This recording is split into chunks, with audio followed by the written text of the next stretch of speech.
Hello Minecraftians, this is Daruk, and we're talking about my Nightclock. In this video segment, I'm going to talk about the LCD display that I used and how that works. You'll notice it's raining. For some reason, it is always raining in my in my creative map all the time. I don't know if anyone else has noticed this, but it's pretty annoying a lot of the time. So anyway, I didn't create any of the concepts involved here. I have linked to all the videos I used as inspiration below, and I'm sure they didn't even come up with it. To whoever came up with this, you're a genius. All I did was I took some of those ideas and I tweaked them to suit my purpose. So you can see we've got a standard LCD display here. Each one has 3 of these things lined up, and it can make any number from 0 to 9, so that's 10 digits overall. And then back here we've got these punch card things, which if you watch the video, essentially you can program them. These are 10 long to have 10 digits in there, and so that's kind of what's going on there. Now, if you'll notice from the punch card video, mine are actually done differently than theirs, and that's what I want to talk about. Is I've developed a way to have a vertical punch card system rather than a horizontal punch card system, as was in the video. So in theirs, they've got them turned 90 degrees here, and it's not ideal for several reasons. First of all, it's really ugly wiring. You've got to kind of go up and around and all over the place. And second of all, depending on what you're doing, it starts to be very wide. And so it ended up, when you've got a faceplate up here and you have to stay within a certain width, it started to be pretty wide, whereas mine can be expanded even several more times below and above and still fit nicely within this. So hopefully this can be used in many other contexts aside from here to have nice, compact, clean punch card systems. You'll notice as well the wiring here is just really easy and simple. It took me 5 seconds to wire this up. I actually began on this project trying to do horizontal punch cards, and man, my wiring was all over the place. It was really nasty. It took me several hours to try and get it all right. So without further ado, let me come over here and show you kind of my proof of concept. Essentially what you do is, let's switch here, you make a punch card, and so this is the bits of information we've got here. There are 10 bits of information because there are 10 seconds going on. And so each second this will be either opaque, like these bits of iron, which allows, as you can see here, for power to go through them. There's power in the center here, and this power is going through this block. Well, if I punch this block and replace it with something like glass, then suddenly there's no more output here. So that's pretty much the basis of making all these numbers here. You can see all of these zeros are all on except for the center one, and so you see this center one will follow it up, and sure enough, there's a block of glass there. So when you're making this, you have to go through the bottom and put all of these power sources that will come out here. This is kind of the only thing about a vertical system that is not as nice as the horizontal one. The horizontal one's very clean and very easy to program. This one's pretty easy to program as well, but you have to alternate, as you see. There's not really a way that I know of to have just outputs going all the way up in a line, because you have to have some bit for power in between. But it's pretty easy. All you do is you start at the bottom, and it'll look something like this. Keep track of which one of these you're putting your power out to, and basically as you go up, you basically, it should look like this, put a repeater. The repeater allows this block to become powered in a way that just straight redstone wouldn't necessarily, although in here I think for the most part just redstone would work as well. And then behind it you alternate redstone torches, and then whenever you go up one level, you have to, if you used a torch there, you have to use redstone instead, because if you used a torch again, it would burn out. And so I'll use some redstone there and put that puppy there. and that's how you get your outputs. The bottom output I actually moved to this side, and that is because of the way the clock works.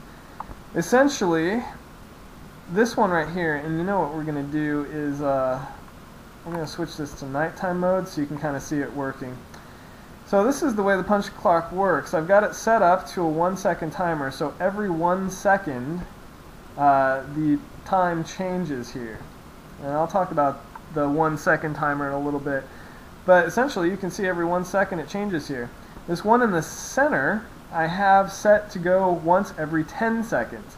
And the way I do that is the bottom output from here, I'm pointing at it right in the center there, once every 10 seconds fires and goes into allowing this one to change. And I'll talk about that in my next video. So this one fires once every 10 seconds. And then this one fires once every minute. Because it is the minute hand, whatever. So because time is not necessarily on a base 10 system, what I mean by that is every 10 seconds goes into the second hand here, but this one right here only goes up to 6 because it's 60 seconds for a minute. So what I had to do was make this every 6 seconds fire over to this one right here.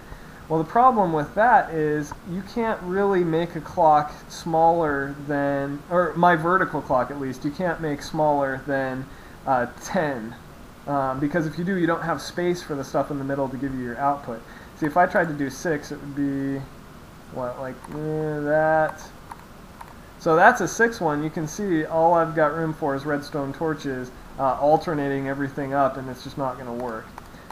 So since 10 is the smallest I can do, what I had to do was make this 12, which is 2 times 6, and basically what happens is after 6 of these, it repeats itself.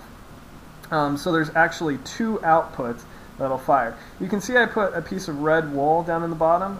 Actually, let's come underneath here so you can see. So I've got a red wool and a blue wool. Like I said, there's 2 outputs for this one. All the other ones just have a red wool underneath, and the rest is glass. And the red wool basically signifies 0. It's a nice, easy way for me to be able to look at my machine and tell where I began, and also, you know, figure out which one should be 0.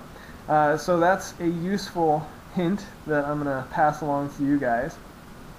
So this one, every 6, it starts over again. So that's how I got around that problem. And then it too has an output, and that output goes to this last one, which is 10 again. Now, due to the nature of my clock, it's not, the Minecraft days aren't really 10 minutes long, or they're 20 minutes long. You know, an entire Minecraft day is exactly 20 minutes long. The problem is day and night are not the same length. Days are 10 minutes long, but nights are only 7 minutes long, and you know, morning and evening, kind of when the sun starts coming up and coming down, are both 1.5 minutes long. And so essentially, I did some testing, and the time that seems to work best for my clock here is actually about 8 minutes total. I'm sorry, 9 minutes total. And so what I had to do for this punch card here is the last 2 I made 0. So functionally, it's still running for a little while after it goes to 0, 0, whatever. But it just remains at 0, so nothing changes. So the last 2 are 0 on the minute hand, keep that in mind. And the very last one is that red wool. So we'll talk about that in the next video. A couple other things I had to do to make this work. I put obsidian lines at the end of where each one of these pushes. The reason is because on occasion it'll spaz out and something will glitch, and some of these iron blocks will end up getting extended too far, which will break the entire mechanism and not allow it to work. And by putting obsidian here, which, as you know, cannot be pushed by pistons, it stops it, and so it can't misfire, and it, you know, all the blocks get stuck here until this one fires again. And so it kind of makes it break-proof, which is pretty awesome. There's, as long as everything's firing in sequence, there's not really a way for these to get out of order, which is good. The second thing you have to do is essentially fire the corners off at the same time. So this corner and this corner have to go at the same time, and this corner and this corner have to go at the same time. and they have to go this one followed by this one, or either way. This one could be first and this one second, but that's the way it has to work. And the way that I did that, down here, this is just kind of to simulate the clock that's firing. So you can see every time I press this, it moves. Essentially, none of this is actually part of the machine, none of this bit here. This is just a pulse limiter, and here I've set 5 delays here for the corner here and the corner on the far end. And so that means these ones will fire, this one here followed by this one here, and then those two will fire 5 ticks later. Ticks, of course, being the Minecraft timing system. All of these other redstone repeaters here are there simply just to extend the redstone signal, because it won't make it all the way up to the top otherwise, and only some of your pistons will fire, which will screw everything up. So essentially, the biggest problem I was having was getting all of these pistons to fire at the same time. So originally I was able to do it by building this ugly contraption where I had this line going all the way up, and I had alternating pistons like this, and some of them would fire and some wouldn't, so I had some of these off on the side, and then I had some redstone wiring, and I was able to get it to work amazingly, which was cool. The only problem was there's some weird deal with timing. So upright redstone like this would not change as fast as side redstone. So you would have this situation where this block gets power at the same time, and this guy would fire off at a different speed than this guy. And also, it would kind of go in sequence, so it would be this one, this one, this one, this one, this one, this one, this one, this one. Which, wasn't the end of the world, but it didn't make it look as nice when it was changing numbers. So eventually I gave up on all of that, and I decided to use a property of glowstone. So these blocks have to be glowstone.